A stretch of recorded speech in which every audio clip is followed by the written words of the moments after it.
I didn't expect the same kind of early voting as we saw during the pandemic because there was a lot more accommodation of that.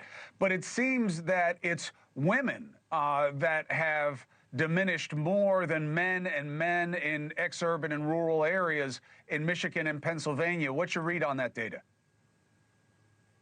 Well, my read is that people are ready. I think this has been a long and exhausting election cycle. I think people have the information that they need, and that, now that we've opened up more avenues for people to be able to vote, whether it's mail-in ballots, whether it's early voting, or those who choose to go day of and go tomorrow, I think for a lot of people, they know their answer. And so that's why I think you're seeing more and more people who are taking advantage of the early voting, because I do think the energy is there. I mean, as I'm going around to Michigan, Pennsylvania, Wisconsin, North Carolina, Georgia, Texas, one thing I'm seeing is that the energy that in these areas, it is palpable. So it's actually not surprising to me watching how the early voting numbers have jumped, because I think people are ready to put their fingerprints on democracy. Are you surprised there aren't more women coming out? You think they're choosing the economy over the taking of a right from them as a class?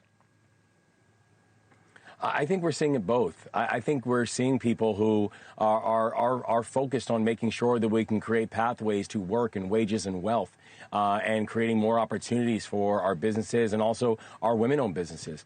I do think that there are women who are motivated by the issue of reproductive health and reproductive rights, and do not want a governor or a president to be able to dictate or tell them about how to utilize their health care. And I do think, though, it's also just coming back to values. One thing I think we are continuing to see is as these candidates are making their final pitches, the thing I know, as now I've been a governor for 20 months, is some of the most important decisions that I will make, they won't be made in the normal 9 to 5 hours. They won't be made in front of a rally or a group of people. Some of the most important decisions that I will make as a governor are actually made in small rooms with a handful of people at 10 o'clock at night. And so the question that people are then asking is, who is remembering me in those rooms? Who's remembering my values? Who's a person that I trust that is thinking about me and my family when those decisions are being made? And so I do think women are not just engaged and involved, but women are taking this moment very, very seriously when they're thinking about who do they trust with their futures and with the future of their families. What are you picking up in terms of people voting for something versus against something? Yeah. I do not think you win elections because you're telling people how bad the alternative is. I don't think there's a history of that. I think people, and generally Americans, when you come out and vote, they're voting for who is the person that's going to help me to live a better life and who's going to help me to support my family. That's what people will go for. And so I do think in this race that we have very clear distinctions between the policy positions, between what people are talking about. I think that, you were talking about it earlier, Chris, where, just to be honest, I mean, listening to the closing arguments that we are seeing from the two candidates right now about what they're spending their time talking about in their final rally before Election Day is very telling, and people are paying attention to that. But I think people are looking for who's the person that can make sure that you can make things in my life more affordable.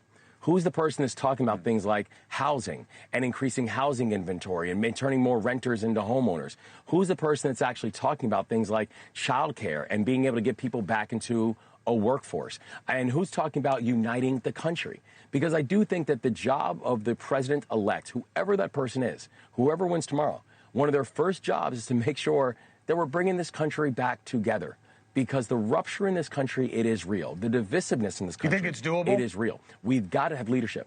I do think it's doable, but I think we've got to be intentional about it, and I don't think it's something that you can just do a talking point on it. I think you've got to make sure that you're bringing people around the table. And I mean, listen, Chris, I mean, when I think about what we were able to do in Maryland, where we won with more individual votes than anyone who'd ever run for governor in the history of the state of Maryland, it's because we went everywhere.